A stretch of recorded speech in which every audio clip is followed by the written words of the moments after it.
कमला गर्ग जी और मित्रों,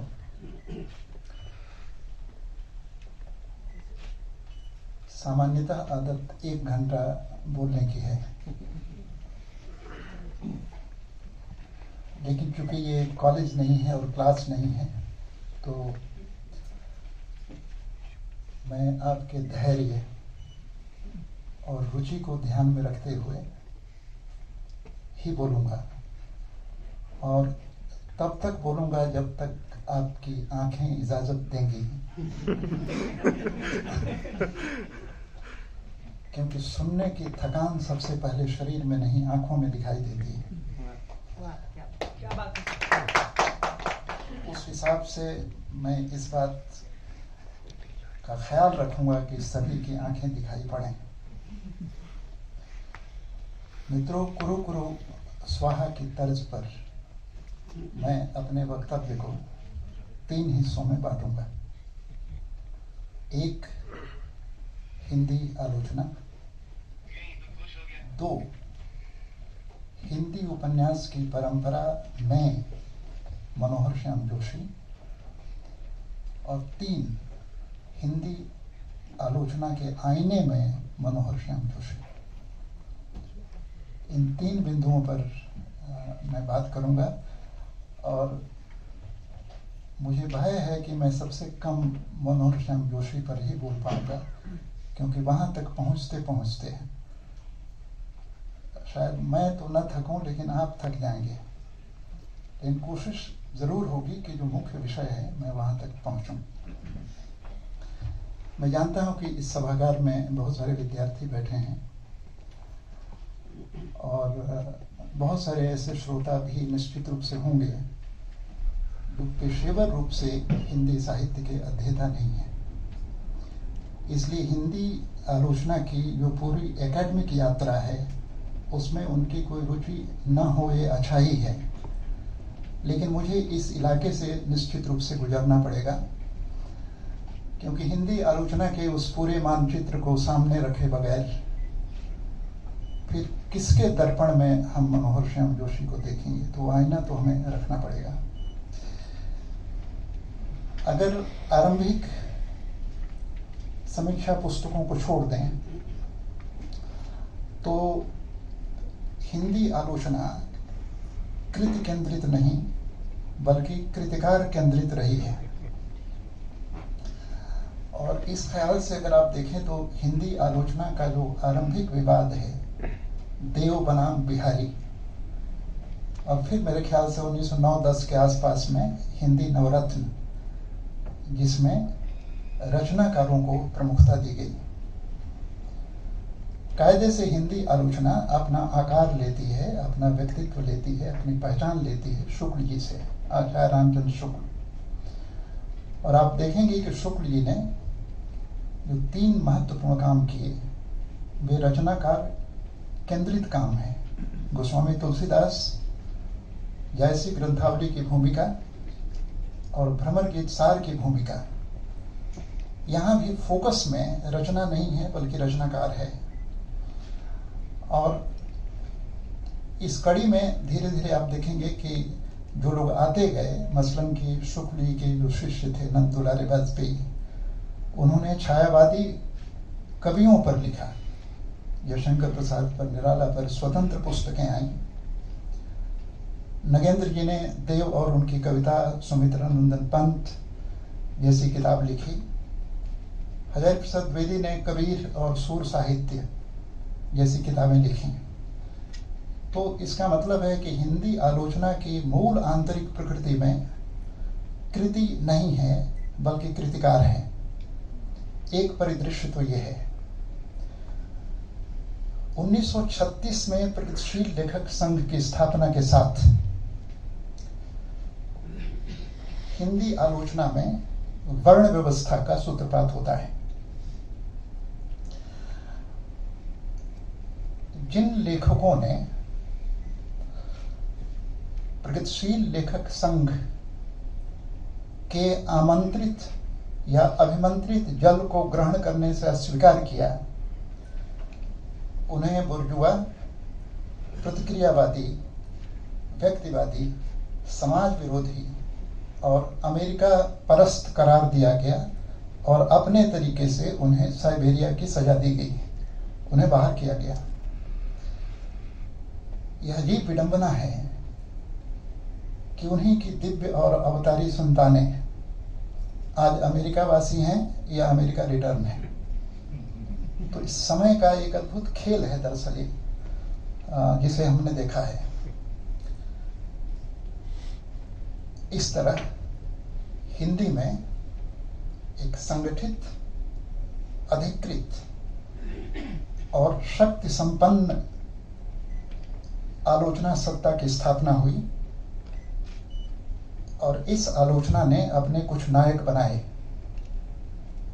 मसलन कि प्रेमचंद कथा साहित्य में निराला। मुक्तिबोध को लेकर सर्वानुमति नहीं बन पाई क्योंकि एक बड़ा स्तंभ रामविलास शर्मा वो सब नहीं कह पाए जो मुक्तिबोध के बारे में वामपंथियों की धारणा थी। तो वहां पर एक फूट निश्चित रूप से दिखाई देती है। स्वाभाविक है कि मनोहर श्याम जोशी इस तरह की आलोचना संस्कृति में आएंगे नहीं। लेकिन मैं एक बात आपको कहना चाहता हूं कि अश्वारोही संगठनों ने हिंदी आलोचना को कुरुक्षेत्र में बदल दिया और उसकी उड़ती धूल में रचनाएं ओझल हो गईं, केवल ध्वजाएं दिखाई पड़ती नहीं। तो मुझे लगता है कि हिंदी आलोचना ने हिंदी साहित्य और हिंदी समाज के बीच में एक खास तरह की अनपढ़ता विकसित की। ये दुर्भाग्यपूर्ण है लेकिन सच है। यह आलोचना का परिदृश्य है। अब दूसरे बिंदु पर हम आए। हिंदी उपन्यास की यात्रा में मनोहर श्याम जोशी को हम देखने की कोशिश करेंगे। हिंदी उपन्यास की शुरुआत 19वीं शताब्दी में नवजागरण के दौर में हुई। नवजागरण के जो अंतर्विरोध और सीमाएं थीं वे हिंदी उपन्यासों में थीं। मसलन कि आरंभिक हिंदी उपन्यास में भारतीय समाज नहीं बल्कि उसके केंद्र में हिंदू समाज है। भाग्यवती, देवरानी जेठानी की कहानी, परीक्षा गुरु, आप देखेंगे कि इसमें हिंदुत्तर जो भारत है वो नहीं है। ये भारतीय नवजागरण की सीमा भी है। इसलिए 19वीं शताब्दी के हिंदी उपन्यासों में जो संकुचित होता हुआ हिंदुस्तान है उसकी परछाई हमें दिखाई देती है।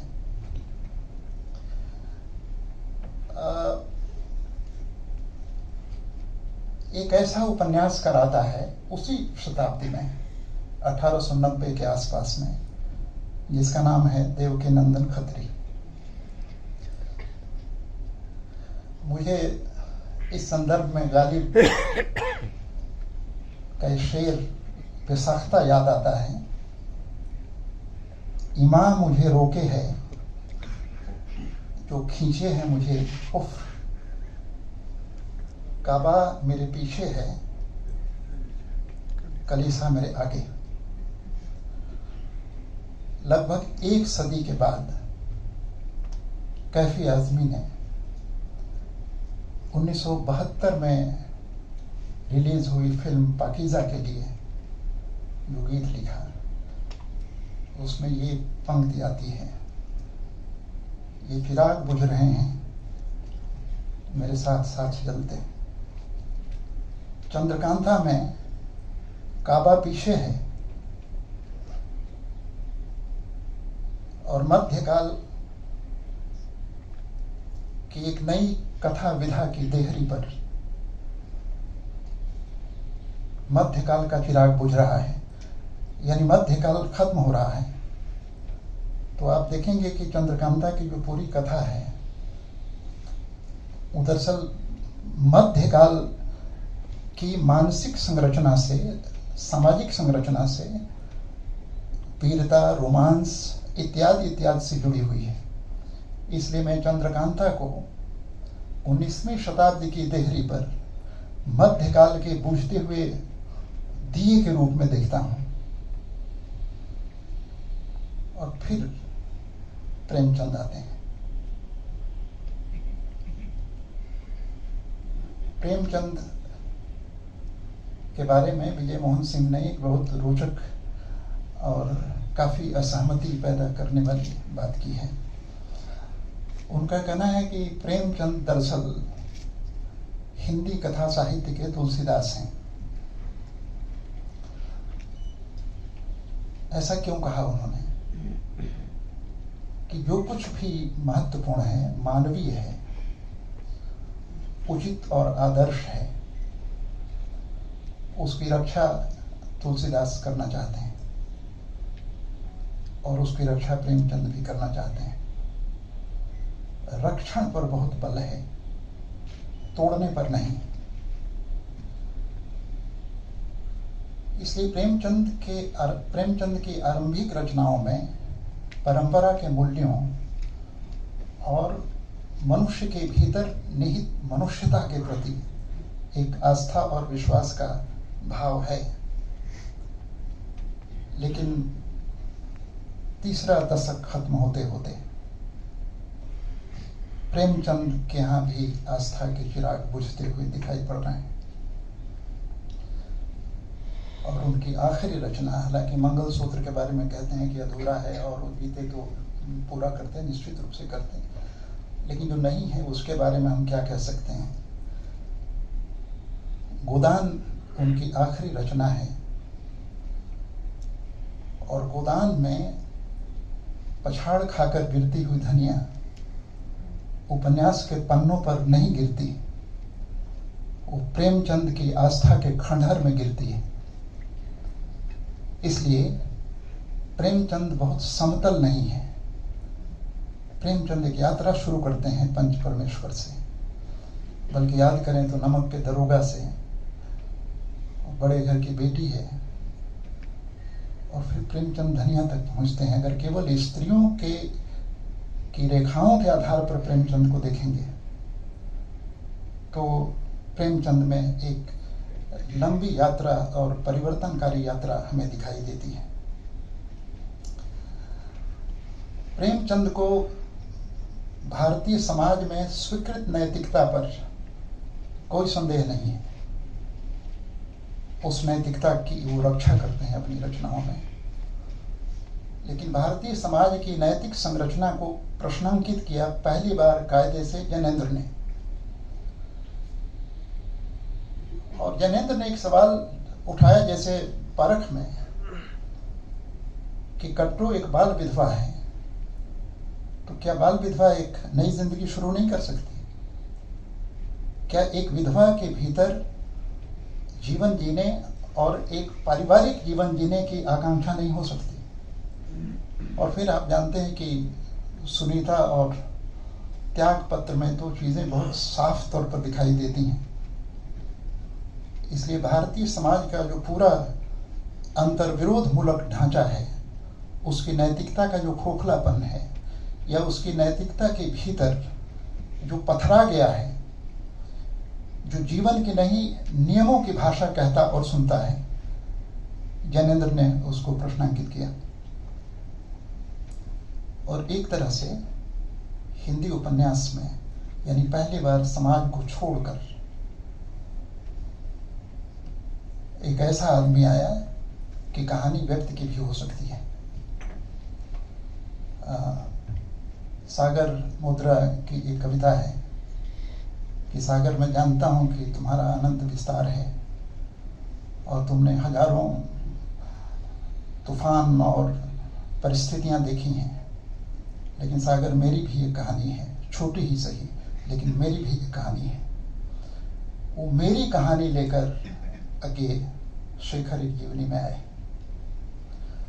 एक बात यहाँ बताना बहुत जरूरी है कि हम लोग कंटेंट पर लगातार बात करते हैं, लेकिन आप देखेंगे कि जैसे जैसे उपन्यास मोड़ लेता है, यानी परीक्षा गुरु की जो भाषा है, वो भाषा चंद्रकांता की नहीं है।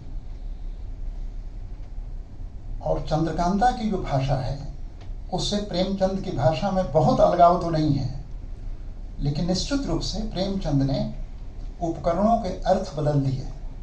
मसलन कि चरित्र केवल अच्छे और बुरे नहीं होते, वे परिस्थितियों के संघात से निर्मित होते हैं और बदलते हैं। घटनाएं महज घटनाएं नहीं होती, बल्कि उन घटनाओं का एक निश्चित सामाजिक आशय होता है जिस पर इतिहास के दबाव होते हैं। तो घटना को, चरित्र को और भाषा को भी बहुत हद तक उन्होंने उस इलाके तक ले जाने की कोशिश की जो एक औसत आम हिंदी भाषी समझता है। लेकिन भाषा में कोई ऐसा उलटफेर प्रेमचंद ने नहीं किया। प्रेमचंद की अपार लोकप्रियता का एक बड़ा कारण ये भी है कि वो हमारे साथ बैठे हुए व्यक्ति की भाषा है, जिसे हम बहुत आसानी से, जिसे बहुत आत्मीयता से हम सुन सकते हैं। इस भाषा को, जो काफी वर्णन पर, ब्यौरे पर, संवाद पर आधारित है, इस भाषा को जैनेंद्र ने प्रतीकात्मक बना दिया, क्योंकि कहानी समाज प्रदत्त वास्तविकता से निकलकर व्यक्ति की चेतना में प्रवेश कर रही है। इसलिए जैनेंद्र की जो भाषा है अब वो वर्णन धर्मी नहीं, संकेत धर्मी भाषा है। आपको याद होगा कि त्यागपत्र की मृणाल 1934-35 का जमाना है और कॉलेज में जाती हुई लड़की है और प्रेम है, और उस प्रेम का पता परिवार में नहीं चलना चाहिए, तो काफी छिपाती है। लेकिन प्रेम को छिपाना जरा मुश्किल काम है। वो रहीम ने कह भी दिया था, खैर खून खांसी खुशी बैर प्रीति मदपान, रहीमन छिपे ना छिपे जानत सकल जहान। तो थोड़ा, लेकिन प्रेम के कुछ संकेत उन्होंने दे दिए। भाषा सांकेतिक है।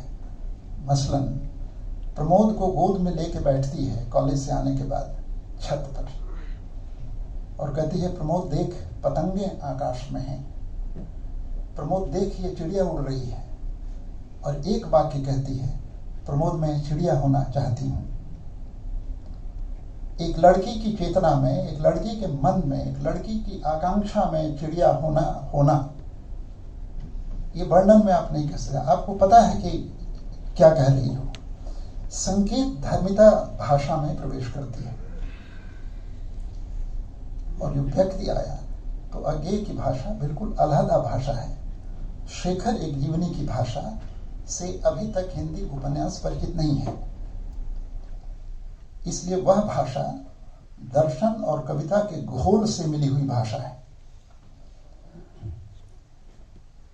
अभी मैं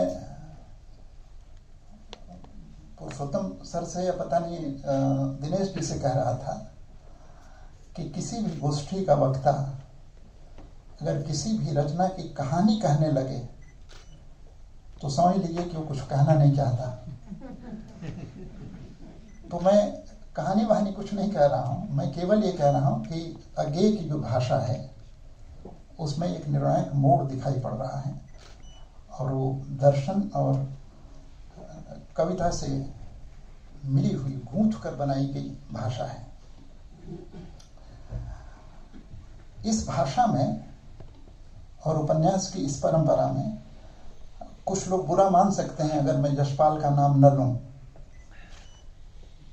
लेकिन जसपाल निर्णायक मोड़ नहीं है हिंदी उपन्यास के। वो एक महत्वपूर्ण उपन्यासकार हैं। जैसे आगरा में बहुत सारी इमारतें हैं लेकिन वो ताजमहल नहीं है, तो उनके बगैर काम चल जाएगा। अज्ञेय के बाद जो टर्निंग पॉइंट है वो रेणु है, मैला आंचल। मैला आंचल राष्ट्र के ग्रैंड नरेशन को तोड़ देता है।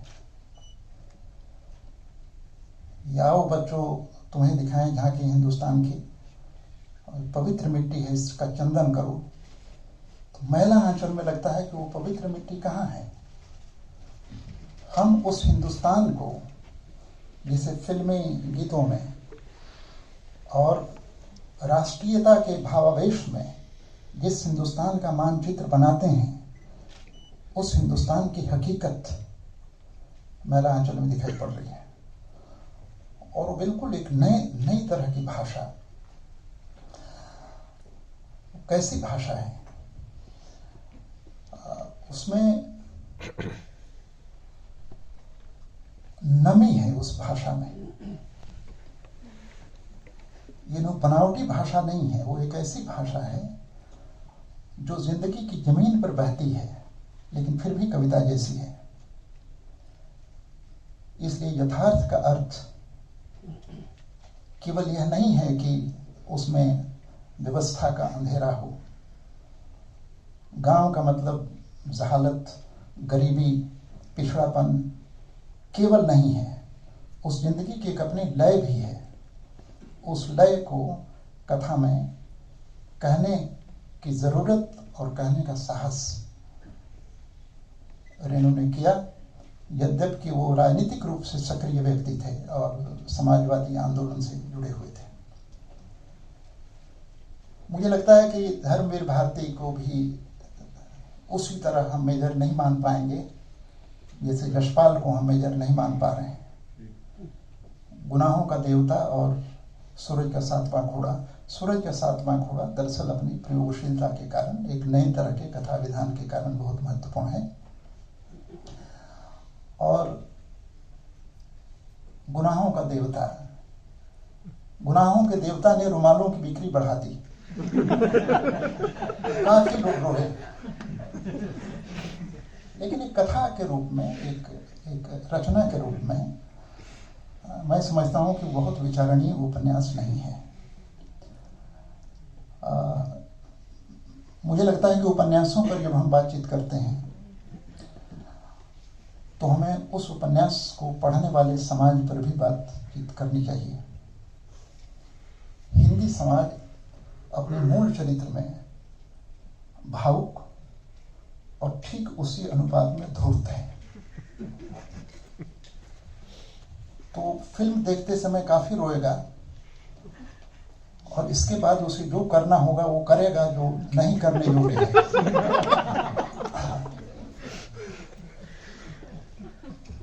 तो इसलिए मैं छोड़ देता हूं इनको। नेहरू युग के बाद परिदृश्य बदलता है। ऐसा नहीं कि नेहरू युग में सब अच्छा था।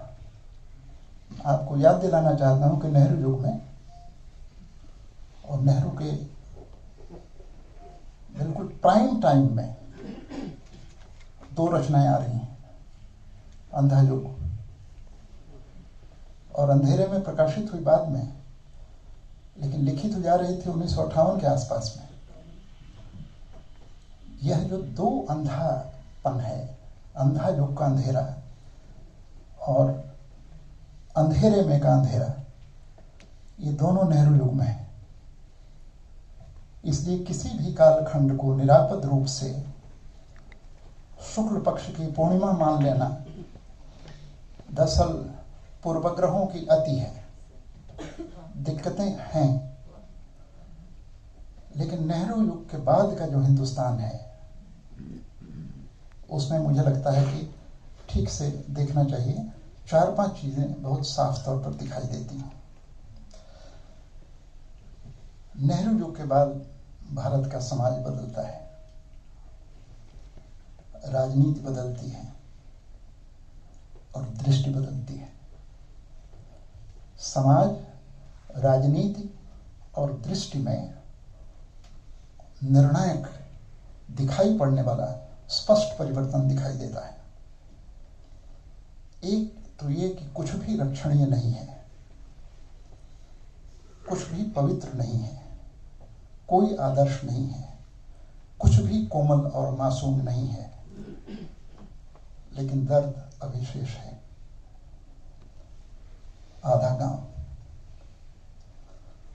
विभाजन की पीड़ा और विभाजन का दर्द अपनी तमाम गालियों के बावजूद आधा गांव में मौजूद है। आधा गांव दुखता है, पूरा जब उजड़ जाता है और वे लोग जो हिंदुस्तान को अपनी जमीन और मातृभूमि मानते हैं वे पाकिस्तान चले जाते हैं। आधा गांव आपको एक बड़ी उदासी से भर देता है। इसलिए मैंने कहा कि नेहरू युग के खत्म हो जाने पर काफी चीजें उजड़ गईं, लेकिन फिर भी जैसे एक ध्वस्त टूटी हुई इमारत में, एक खंडहर में, एक ताखे पर एक दिया मिल जाए कि सब टूट गया है लेकिन फिर भी कुछ है, वो कुछ है जो दर्द है, वो आधा गांव में दिखाई पड़ता है। लेकिन इसके बाद सब उजड़ गया और कुछ भी बचाने के लिए शेष नहीं रह गया। इस उजड़े हुए दयार की कथा और स्थिति एक उपन्यास बुनता है जिसको हम राग दरबारी कहते हैं। अब पतन को लेकर कोई दुविधा नहीं है।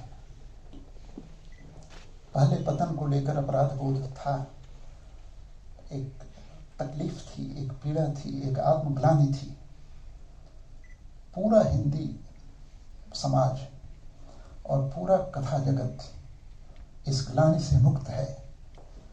बल्कि मैं कह सकता हूं कि जो साठोत्तरी हिंदी कथा साहित्य है वह ग्लानि मुक्त के उत्सव का साहित्य है। इसलिए ज्ञान रंजन जैसे रचनाकार बाल्टी और महिला के मल की व्यवस्था करते हैं कहानी में। क्या ये वही भाषा है जिसमें प्रसाद आकाशदीप लिख रहे थे? ये थोड़ा सा हमें देखना पड़ेगा कि ऐसा क्या हुआ इस भाषा में या इस समाज में। उसका मूल कारण ये है कि समाज के पास जब कोई स्वप्न नहीं होते, समाज का अपना कोई भविष्य नहीं होता, समाज जब सारे विकल्पहीनता के आगे आत्मसमर्पण कर देता है, तब इस तरह की भाषा पैदा होती है, तब इस तरह की रचना पैदा होती है। इसलिए आप देखेंगे कि पतन को लेकर राग दरबारी में कोई ग्लानि नहीं है, बल्कि वैद्य जी इस बात से परेशान हैं कि अभी तक मेरे कोऑपरेटिव में गबन नहीं हुआ है, और गबन जब हो जाता है तब कहते हैं कि अब ठीक है, अब कोई उंगली नहीं उठा पाएगा। जहां पर पतनशीलता ही जीवन, व्यक्ति, राजनीति का प्रमाण हो जाए, यह पतन की वह पराकाष्ठा है जिसकी दीवार पर राग दरबारी झूल रहा है। और इसलिए आप देखेंगे कि लंगड़ को उपन्यास के अंत तक नकल नहीं मिल पाती। ये मसला नकल लेने का नहीं है।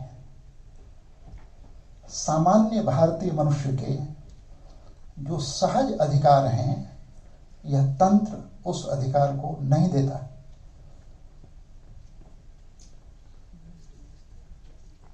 यहां तक आते आते इतिहास के सारे आंसू सूख गए हैं।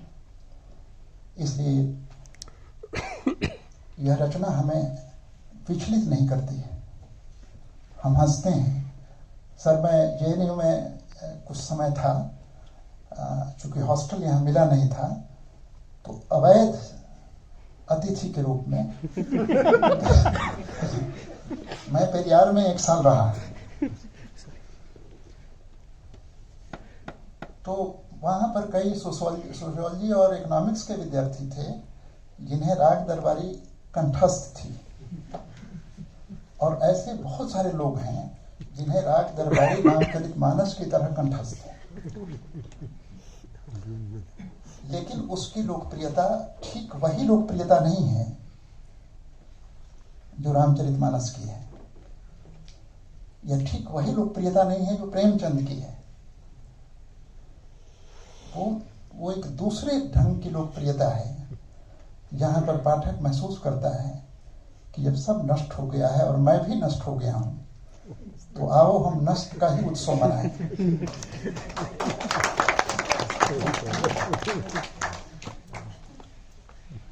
ये बैकग्राउंड है हिंदी उपन्यास का अभी तक। और 1979 में एक उपन्यास आया, नौकर की कमीज। 80 में एंट्री होती है मनोहर श्याम जोशी की। नौकर की कमीज को ऐसा लोग मानते हैं कि यह हिंदी में दूसरी परंपरा का सूत्रपात करता है। यह उपन्यास, ये दूसरी परंपरा क्या है, ये तो नामवर जी लिख गए हैं, इस पर मुझे ज्यादा कुछ कहना नहीं है। लेकिन हिंदी उपन्यास में एक दूसरी परंपरा, इस दूसरी परंपरा को केवल मैं ये कहकर छुट्टी पाना चाहता हूं कि पश्चिम में जो ग्रैंड नरेशन वाली परंपरा थी, उस परंपरा को पहली बार 100 सॉलिट्यूड ऑफ क्या है 100 ईयर्स ऑफ सॉलिट्यूड में मार्केज ने तोड़ दिया और कहा कि चीजों को अब केवल तुम ही परिभाषित नहीं करोगे। यह जो कार्य कारण और सामाजिक यथार्थ का तुमने पूरा एक तंत्र खड़ा किया है, सच केवल उसका कैदी नहीं है, हम अपने तरह से सच बना सकते हैं। और एक अलग किस्म का उपन्यास उन्होंने लिखा। और यहां से पश्चिम में यूरोप से हटकर लैटिन अमेरिका, अफ्रीका और एशिया को मिलाकर आप देखेंगे तो उपन्यास की एक नई धारा विकसित होती है, जिसके गोमुख पर खड़े हैं मार्केज। जादुई यथार्थवाद टर्म का इस्तेमाल किया गया, ये आलोचना की अपनी शब्दावली है, वो एक अलग सवाल है। लेकिन हिंदी में अगर दूसरी परंपरा का कोई लेखक है जो शुरू करता है दूसरी परंपरा, वो नौकर की कमीज वाले विनोद कुमार शुक्ल हैं। और फिर 1980 का वर्ष, आप याद करें कि हिंदी की दुनिया में विमर्शवादी मौसम की शुरुआत हो रही है, दलित विमर्श, स्त्री विमर्श वगैरह। और इसके बीच में एक उपन्यास आया, कुरु कुरु स्वाहा। एक अजीब बात थी कि इस उपन्यास को धमाके की तरह महसूस किया गया। और इस उपन्यास ने हिंदी आलोचना के जितने औजार थे, हिंदी आलोचना की जितनी शब्दावली थी, वो सब बेकार हो गई। और ये पता नहीं चला कि दरअसल इस उपन्यास का हम करें क्या।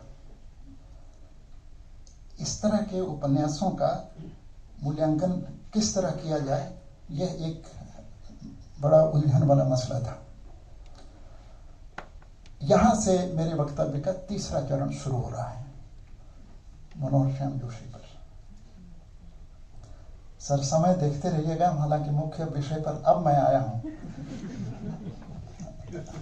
मैं पहले कह चुका हूं, मेरी ओर से कोई प्रतिबंध नहीं।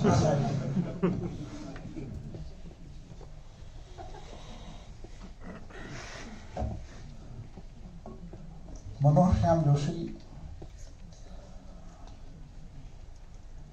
को हम कैसे पढ़ें, क्यों पढ़ें, और मनोहर श्याम जोशी में हम क्या पढ़ें, ये तीनों बेहद चुनौतीपूर्ण प्रश्न हैं। क्योंकि हमारा लालन पालन प्रेमचंद के पालने में हुआ है। प्रेमचंद अपने तमाम यथार्थ के बावजूद हमारे पितरों के मन के नजदीक हैं और हमारे पितर हमारे मन में हैं।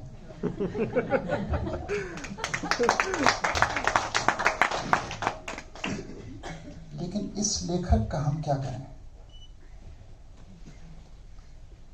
तो कुरु कुरु स्वाहा को लेकर मैं 3 उपन्यासों पर थोड़ी सी बातचीत करूंगा और तनिक भी कथा में नहीं जाऊंगा।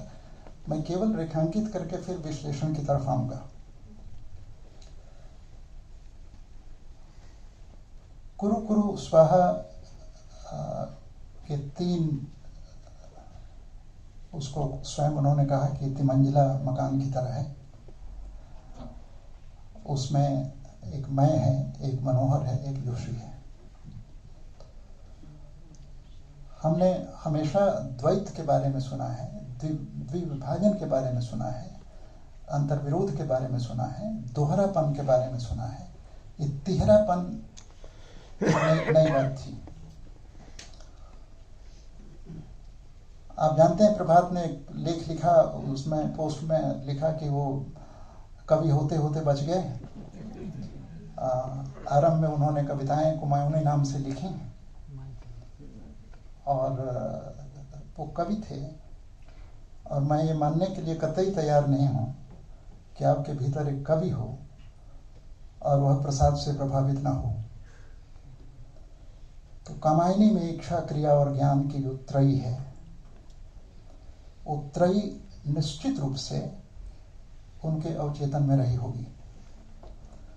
हमारे जीवन की 3 संचालक शक्तियां, राजनीति, धर्म और विज्ञान, इनकी संबंधहीनता से उपजी हुई त्रासदी को कामायनी रेखांकित करती है।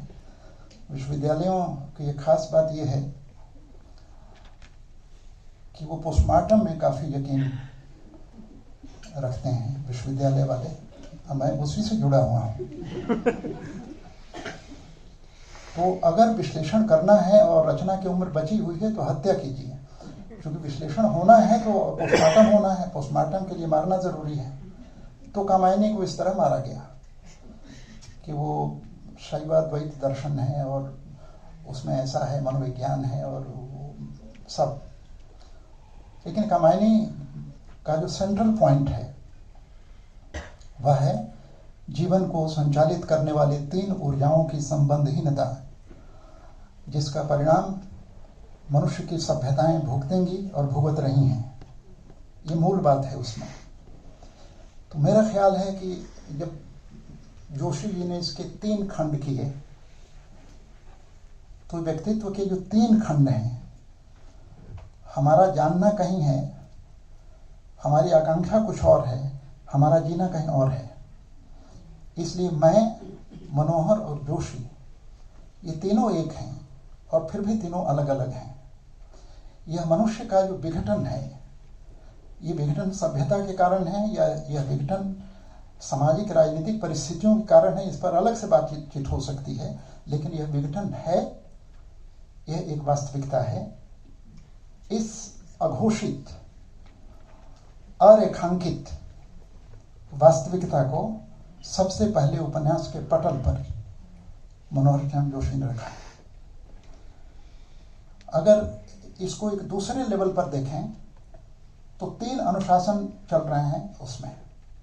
एक अनुशासन पत्रकारिता का है, एक अनुशासन सिनेमा का है और एक अनुशासन मिथक का है। पत्रकारिता, सिनेमा और मिथक की समानांतर यात्राएं चल रही हैं, एक दूसरे पर कई बार ओवरलैप करती हूं। इसलिए बात बिल्कुल साफ है कि यह जो पहुंचेली है, मैं मानता हूं कि यह उपन्यास बुनियादी तौर पर पहुंचेली का है। और पहुंचेली क्या चीज है, क्या है वो, ये उपन्यास में अंत तक पता नहीं चलता। इसका मतलब है कि मनुष्य, समाज, समय और इतिहास को रेखांकित करने वाली जितनी भी तैयारी, समझ और रेखाएं थी, ये धुंधली पड़ गई हैं। इस अर्थ में मैं एक बेहद अटपटी बात कर रहा हूं कि इस अर्थ में कुरु कुरु स्वाहा कामायनी के गोत्र की रचना है। मुझ पर मुकदमा हो सकता है कि आप इतनी श्रेष्ठ महान कालजयी रचना के साथ इस तरह की खिलंदड़ी रचना को आसपास में क्यों रख रहे हैं। लेकिन ऐसा मुझे लगता है कि अगर मूल रचना चिंता को देखा जाए तो कमाने वाली है, और इस तरह से मनुष्य को महानगर जैसी जगह ने, जिसको मुंबई कहते हैं, उसमें जो भी तलछट है, जो भी अंधेरा है, जो भी गर्हित है, जो भी अस्वीकार्य है, वो है। इसलिए मनोहर श्याम जोशी लेखन में उस गर्हित को स्वीकार करते हैं। लेकिन एक फर्क है मुझे लगता है, जब मैं बात कह रहा हूं तो बंबई की झोपड़पट्टियों पर मुर्दा घर भी है। कुरु स्वाहा और मुर्दा घर को अगर आमने सामने आप देखेंगे तो एक फर्क बहुत साफ दिखाई पड़ेगा। मुर्दा घर में लेखक के भीतर एक तकलीफ है। कई प्रसंगों में, मसलन कि पुलिस थाने में जो यातना है और उस साधारण मजदूरों को और स्लम में रहने वालों को कि किस तरह से वो मार डालते हैं पुलिस वाले, जो टॉर्चर के दृश्य हैं, वो बहुत विचलित करने वाले दृश्य हैं। मनोहर श्याम जोशी में विचलन का कोई दृश्य नहीं है। क्या ये संभव है कि एक लेखक में विचलन का कोई भी दृश्य ना हो? लेकिन मैं कहता हूं कि मनोहर श्याम जोशी का जो शिल्प है वो दरअसल एनेस्थीसिया का है। बाहर दिखाई पड़ रहा है, उससे वो आपको पहले बेहोश करते हैं ताकि आपको दर्द का पता नहीं चल पाए। दर्द है, लेकिन वो भाषा से, शिल्प से, भदेसपन से, कई बार अश्लीलता से वो आपको बेहोश किए रहते हैं और उस बीच में ऑपरेशन हो जाता है। इसलिए कुरु स्वाहा के उस वाक्य को आप याद करें कि जो सही अर्थों में भारतीय है उसका भारत में रहना संभव नहीं रह गया है। ये वाक्य है, और इस तरह के दर्जनों वाक्य हैं यहां पर लेखक, मुझे लगता है कि मनोहर श्याम जोशी कई बार मेरा नाम जोकर शैली में काम करते हैं। जोकर को केवल हम हंसते हंसाते हुए देखते हैं, लेकिन उसके नेपथ्य में जो उसकी जिंदगी की पीड़ा तकलीफ है वो हमें दिखाई नहीं देती। मनोहर श्याम जोशी की तकलीफ को देखना पड़ेगा। मैं उनसे मिला नहीं हूं, मैं केवल एक बार उनको देखा था। मेरी गुरु निर्मला जैन की विदाई समारोह में साउथ कैंपस में वो आए थे, और मैं चेहरे से कुछ चुक जानता था। थोड़ी देर से आए थे तो थोड़ी सी खलबली सी थी। जब आए तो लोग उठने लगे तो किसी ने कहा कि मनोहर श्याम जोशी हैं, तो मैंने एक झलक उनकी देखी। एक बेहद संजीदा रचनाकार इतना निर्लिप्त कैसे हो सकता है? इसका मतलब है कि उसके शिल्प में एक खेल है। इस खेल के पार अगर हम देख पाएं तो शायद वह दुनिया दिखाई पड़ेगी जिसको हम रचना और जीवन का संबंध वाली दुनिया हम कह सकते हैं। कसब के बारे में हम सभी लोग जानते हैं कि वो एक प्रेम उपन्यास है। उदय प्रकाश ने कहा कि हिंदी का पहला आधुनिक प्रेम उपन्यास, और उसके तमाम दृश्य घटनाएं वो सिनेमैटिक तरीके से उस उपन्यास को लिखा भी गया है। कई बार जब एक रचना को हम एक खास मुहावरे में ढाल कर पढ़ते हैं तो बहुत सारी चीजें अनदेखी रह जाती हैं। मैं कसब का एक अंश पढ़ रहा हूं और आप देखेंगे कि इस प्रेम उपन्यास में जो बात उठाई गई है वो हिंदुस्तान के समाज का सबसे जलता हुआ प्रश्न है, जिस पर मध्य वर्ग ने अपनी आंखें और अपने कान बंद कर लिए हैं। प्रसंग है कि डीडी लौट कर आया है अमेरिका से और एक फिल्म की शूटिंग के सिलसिले में मुलाकात होती है बेबी से, जो अब मैत्री मिश्रा है। एक लंबे अंतराल के बाद हिंदुस्तान की जो पूरी परंपरा है उसमें आप देखेंगे कि प्रेमी और प्रेमिकाओं के बीच में लंबे अंतराल के बाद मुलाकातों का एक सिलसिला है। और यह सिलसिला सबसे पहले मुझे दिखाई देता है सूरदास में। कुरुक्षेत्र में राधा और कृष्ण मिलते हैं। मैं उसके विस्तार में नहीं जाऊंगा, लेकिन केवल वो दृश्य में दिखाना चाहता हूं कि कृष्ण में ग्लानि और अपराध बोध है, इसलिए वो प्रतीक्षा करते हैं कि राधा कुछ कहे, लेकिन राधा अपने दाहिने पैर के अंगूठे से जमीन खुरचती हुई दिखाई देती हैं। वो चेहरा उठाकर कृष्ण को देखती भी नहीं। और अगले पद में वे गोकुल में दिखाई देते हैं। सूरदास ने जब अगला पद लिखा तो राधा गोकुल में है और कोई बातचीत नहीं है। यह एक मुलाकात हमारी परंपरा में है, यहाँ पर कोई भाषा नहीं है।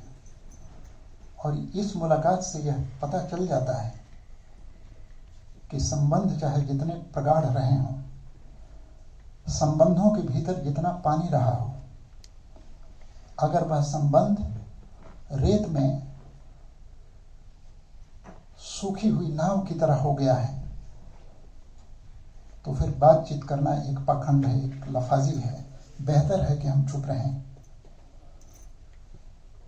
और वह चुप्पी आज तक मेरी रगों में बोलती है। ये जो मुलाकात है इसमें आप देखेंगे कि बहसा बहसी है, जैसे शास्त्रार्थ हो रहा हो। और आप देखेंगे कि ये सारे बहाने हैं, क्योंकि जब एकांत होता है और वो मैत्री यानी बेबी अंग्रेजी में बोलती है तो कहती है कुमाऊं बोल। भीतर वो सारी चीजें हैं कि शायद कुछ रिवाइव हो जाए। तो एक बहसा बहसी है। वहां से एक अंश मैं आपके सामने रख रहा हूं कि ये जो शिल्प में आपको दिखाई पड़ रहा है, खिलंदड़ापन है, सिनेमेटिक है, भदेसपन है, एक तरह से बहुत रीजनल किस्म की भाषा है, कुमायूनी भाषा है काफी हद तक। क्या फोकस यहाँ है उनका, जोशी जी का, या फोकस कहीं और है? फोकस कहीं और है। इसलिए कसब को केवल प्रेम उपन्यास के रूप में पढ़ना मुझे लगता है कि समंदर की एक लहर पर आंख गड़ाने जैसा है। आप पूरा समंदर को देखिए और वो हिस्सा है, दुर्भाग्य से इस देश में एक खास तरह का काइयापन प्रबुद्धता के नाम पर प्रतिष्ठित हो गया है और मैत्री उससे अछूती नहीं रह सकी है। यह काइयापन शायद ह्रासोन्मुख हिंदू मानस की देन है, भारतीय मानस ने लिखा। यह काइयापन शायद ह्रासोन्मुख हिंदू मानस की देन है। इसके चलते गरीबी और उपभोग की संस्कृति का उसने दारुण समन्वय किया है, जिसका नाम आधुनिक भ्रष्ट भारत है। इस भारत के लिए प्रतीकात्मकता ही सब कुछ है। तकली थाम लेने से गांधीवादी हो जाता है, बंदूक पकड़ लेने से माओवादी, सेमिनार कर लेने से संस्कृति, चुनाव करा देने से लोकतंत्र, सड़क बना देने से प्रगति, संस्था खोल देने से संस्था के उद्देश्य की पूर्ति, परिवर्तन श्रीमती मिश्रा यहां से होता है। यहां से कोट मैं बंद कर रहा हूं। इस पर ध्यान जाना चाहिए कि जिसको नगाड़े की थाप पर जिस यथार्थ का कीर्तन होता है वो जोशी जी में दिखाई नहीं देता। नगाड़े की कोई थाप नहीं है यहाँ पर। कहते हैं कि एक तो वह ध्वनि है जो मनुष्य पैदा करता है सितार से, तबला से, वगैरह वगैरह। एक कॉस्मिक ध्वनि भी होती है जिसे कोई नहीं बजाता, कबीर जिसको अनहद कहते हैं। मनोहर श्याम जोशी में यथार्थ का अनहद सुनाई देता है। वो बहुत पोषित, बहुत सांस्थानिक, बहुत फॉर्मुलेटेड नहीं है, लेकिन ख्याल वहां पर है, ध्यान वहां पर है।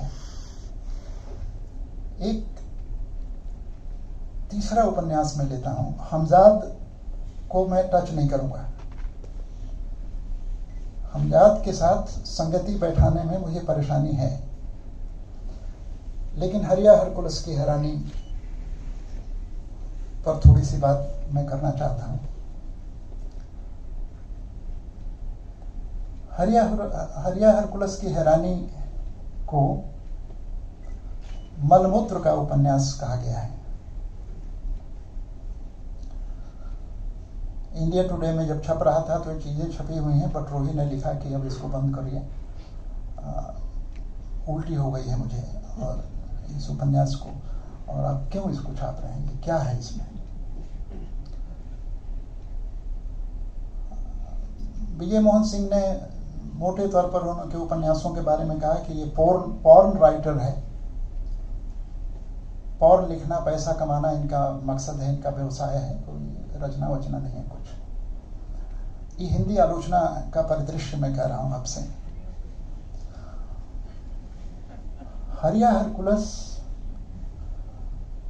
का मसला क्या है? आप जानते हैं कि हम कई चीज़ों से कुछ चीज़ें बनाते हैं। मसलन कि नदी और सागर के तट पर बच्चे रेत से घरौंदा बनाते हैं। अब वो बिल्डिंगें भी रेत से बनने लगी हैं शहरों में, जिसके दुष्परिणाम हमारे सामने हैं। लेकिन मैं कह रहा हूँ कि जैसे बच्चे घरौंदा बनाते हैं, हम चीज़ों से कुछ चीज़ें बनाते हैं। मनोहर श्याम जोशी विभत्स से अपने समय की बहसों का मानचित्र बनाते हैं। विभत्स से ऐसा क्यों है, ये एक अलग मसला है।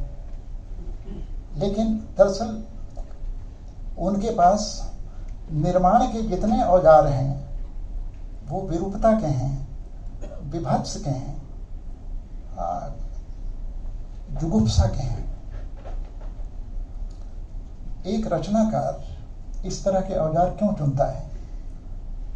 लेकिन हरिया हरकुलस की हैरानी में दो तीन चीजें मुझे दिखाई पड़ रही हैं। एक तो ये कि जो गुमालिंग है ये कहाँ है और क्या है, यह अपरिभाषित है। क्या गुमालिंग सत्य है जिसको परिभाषित नहीं किया जा सकता?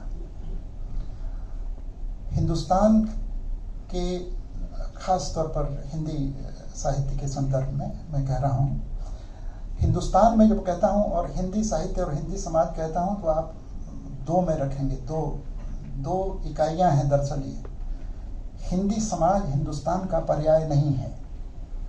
और इसलिए आप देखेंगे कि हमजाद जब उन्होंने, मनोहर श्याम जोशी ने विद्यानिवास मिश्र को दिया पढ़ने के लिए, तो उस बातचीत का उन्होंने जिक्र किया है।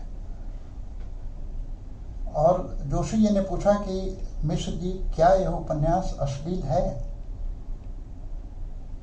तो उन्होंने कहा कि नहीं, लेकिन तुम्हें यह नहीं लिखना चाहिए,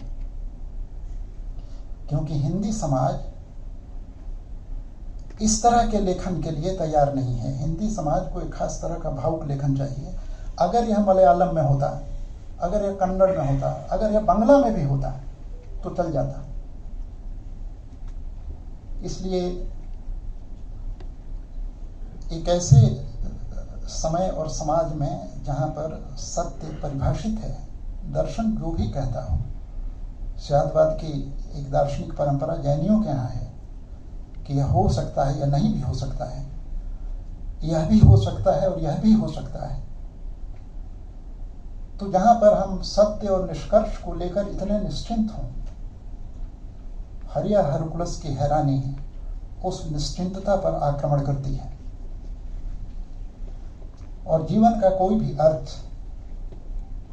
और व्यवस्था की कोई भी व्याख्या और रचना का कोई भी कथ्य अंतिम रूप से परिभाषित नहीं किया जा सकता।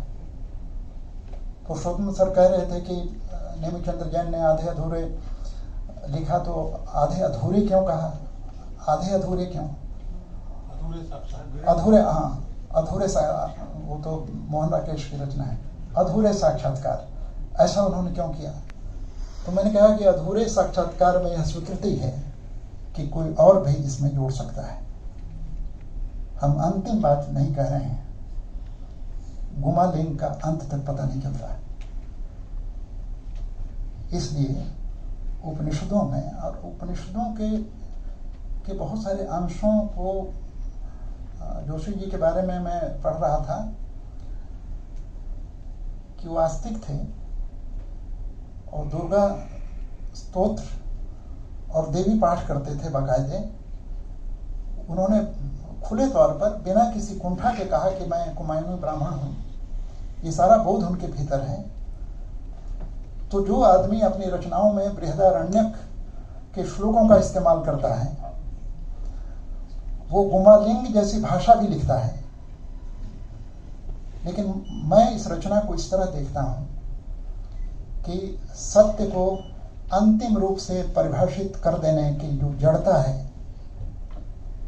वह इस लेखक को अस्वीकार्य है। और इसलिए जब भी आप निष्कर्ष पर पहुंच जाते हैं तो निष्कर्ष एक प्रकार का बौद्धिक कब्र है, अब आपका दफन होना रह जाता है। इसलिए संशय, अनिश्चय, दुविधा, उलझन, अंतर्विरोध, ये जीवन के बुनियादी लक्षण हैं और इन लक्षणों के प्रति आदर का भाव उनके भीतर है। मित्रों, मुझे लगता है कि उदय प्रकाश की इस बात पर विचार करना चाहिए। सहमत हो असहमत हो वो मैं नहीं कह रहा हूं। उदय प्रकाश ने एक जगह कहा कि मनोहर श्याम जोशी का मूल्यांकन तब तक संभव नहीं है जब तक हिंदी आलोचना सामंती आलोचकों के कब्जे में है। इसलिए मनोहर श्याम जोशी के मूल्यांकन के लिए दरअसल एक नई दृष्टि, एक नई पीढ़ी और एक नई सोच की जरूरत है। प्रभात ने यह आयोजन किया और हम सभी लोग जानते हैं कि बचपन में हमें लगता है कि हमारे पिता सब कुछ जानते हैं। मासूम विद्यार्थियों को भी लगता है कि उसके शिक्षक सब कुछ जानते हैं। मैं इस मासूमियत का शिकार होकर यहाँ आया। पुरुषोत्तम सर बैठे हुए हैं यहाँ पर, तो मैं जो कुछ भी थोड़ा बहुत कह पाया, धन्यवाद।